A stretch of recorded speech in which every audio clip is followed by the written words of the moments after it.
They said marriage begins with love. Mine began with a contract. The day Ethan Carter proposed, he didn't kneel. He didn't bring flowers. He didn't look nervous. He slid a thin white envelope across the small cafe table and said calmly, "If you marry me, your problems disappear. If you don't, they get worse." I stared at him. Inside the envelope was 15 million, a lawyer's card and a printed document titled, "Immigration Marriage Agreement." My fingers shook. Not because of the money, but because I finally understood. He didn't want me. He wanted my passport. 3 weeks earlier, my life was already falling apart. My mother's hospital bills were piling higher than my hope. My business had collapsed. My landlord had given me 2 weeks to leave. And then Ethan walked back into my life like a ghost I never buried. Tall, handsome, polished, calm. The man who had once destroyed me emotionally 5 years ago. Now he needed something. And I needed everything. The deal, 2 years, he said. After that, we divorced quietly. Clean, no drama. I laughed bitterly. "You think I'm stupid?" "No," he replied. "I think you're desperate." The truth stung. Because he was right. But what he didn't know was that I never planned to survive. I planned to win. So I signed. Not because I loved him, but because I hated him enough to wait. The wedding, it looked perfect. White roses, soft music, smiling guests. A fairy tale lie. He whispered in my ear as we stood before the altar. "Remember, this is business. Don't fall in love." I smiled sweetly. "Don't worry. I married you for revenge." He laughed, thinking it was a joke. It wasn't. That night, we slept in the same bed. A wall of silence between us. When he turned away from me, I whispered into the darkness, "You took my dignity once. I'll take everything from you." What Ethan didn't know, he thought I was the victim, the weak woman, the desperate girl. But I had spent 5 years rebuilding myself in silence, learning, watching, waiting. And now, I was inside his life, inside his home, inside his secrets, and soon, inside his downfall. I had thought that signing the papers would be the hardest part. It wasn't. It was watching him pretend. Ethan walked around the house like he owned not just the space, but my very heartbeat. Polished shoes, cologne that made my head spin, smiles that fooled everyone but me. I was supposed to be the obedient wife, the naive girl desperate for a visa. I hated him for expecting it. The invitation, 2 weeks into the marriage, I found it. A receipt, a hotel booking, a name scribbled on a note, Clara Reeves. He was cheating. Already. The shock didn't come as anger at first. It came as calm clarity. This was perfect. Because revenge isn't about reacting. Revenge is about waiting for the right moment. The confrontation. I didn't yell. I didn't cry. I invited him for coffee. He smirked, thinking this would be another moment of me begging for attention. "I know about Clara," I said casually. He froze. "What?" "The hotel receipt. Your little business trip." His face went red. Anger? Embarrassment? Both. "You have no proof," he snapped. "I don't need proof," I whispered. "I need patience." He didn't understand yet. That was my first move. A subtle reminder. I was no longer the girl he could manipulate. The game begins. Over the next few days, I watched. I learned. His emails to Clara, the hidden apps on his phone, his schedule down to the second. Every lie he told made him weaker. Every secret he thought I didn't know made him vulnerable. And slowly, I began planting little reminders. A photo of us smiling at an old memory. A book he hated left on the bedside table. A message that only he would notice, hinting I knew everything. He started walking on eggshells. And I smiled behind my calm, perfect wife mask. The first warning. One night he came home late. fingers trembling. You've changed, he muttered. I poured him a drink, smiled. People change, I said softly. Some for love, some for survival. He laughed nervously, but I could see the flicker of fear in his eyes. I had him right where I wanted. The first betrayal wasn't mine. It was his. And now, the real game had begun. Ethan's lies had always been sloppy, but I had never imagined this level of arrogance. 2 months into the marriage, he thought he could play both sides.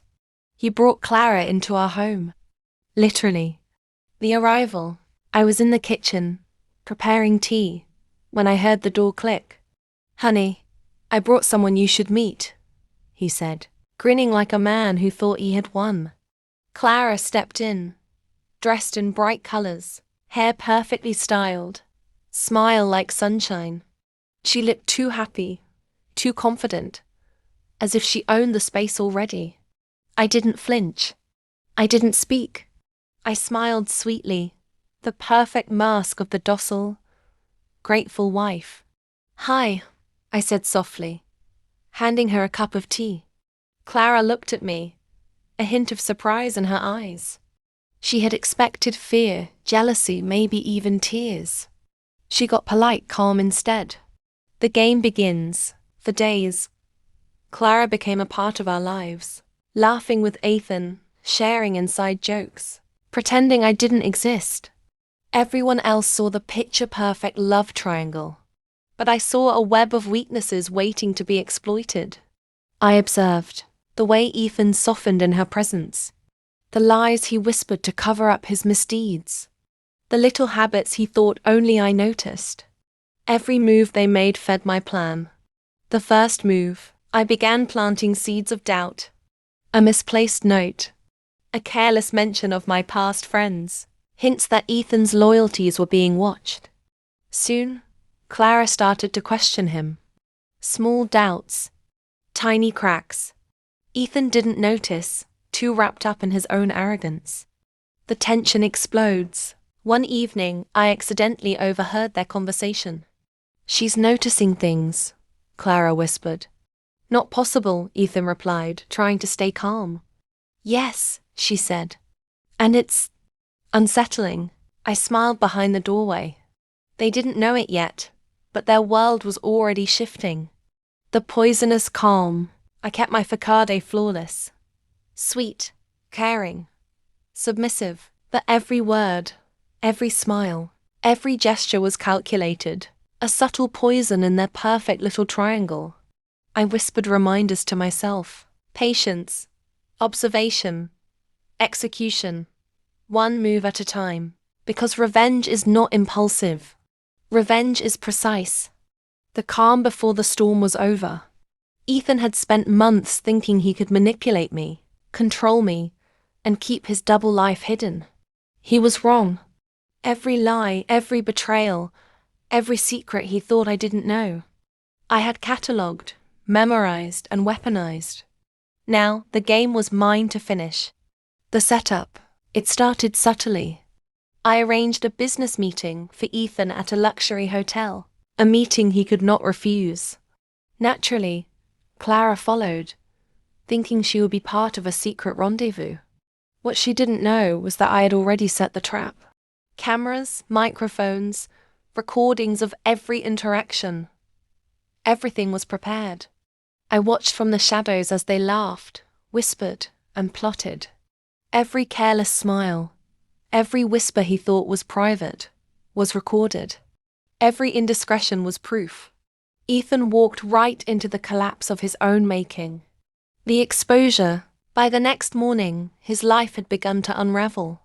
Immigration froze his visa application. Clara, furious at being dragged into trouble, cut ties. Friends and colleagues questioned his integrity. Every carefully built illusion of control was destroyed. He came home drenched from the rain, trembling. The confident man I had married replaced by someone I barely recognized. Why are you doing this? He asked, voice breaking. I stepped close, calm as a predator. Because I married you for revenge. I said softly.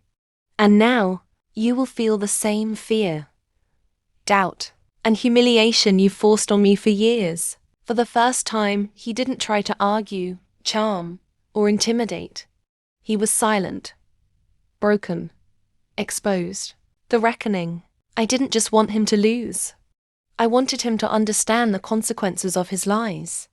I dismantled his life piece by piece, revealing his infidelity to family and friends, exposing the secrets he thought I'd never discover, quietly securing my independence, making sure he could never harm me again. And through it all, I maintained the perfect calm. The mask of the obedient wife was gone, replaced by the woman who had always been waiting for the right moment. The turning point. That night, I realized something dangerous. Revenge is intoxicating. It can consume you if you're not careful. I had won. He had lost. A victory wasn't just about defeating him. It was about reclaiming my power, my dignity, and my life. This is your life now, I whispered, standing above him. A world where nothing is certain. A world where lies cost everything. For the first time, Ethan saw me clearly. The girl he thought he could manipulate had become a force he could never stop. The final word. I left the room quietly, heels clicking on the hardwood floor, rain still tapping the windows. I had taught him a lesson he would never forget. Never underestimate the one you betray. Never assume control over someone desperate. They can be dangerous. Revenge, once unleashed, is unstoppable. Storms don't apologize. Neither do I. Ethan was broken, exposed, and powerless. And as I stepped into the night, I knew that this was the end of his reign and the beginning of my freedom. Thank you for watching. Don't forget to subscribe, like, and share so you don't miss our next stories.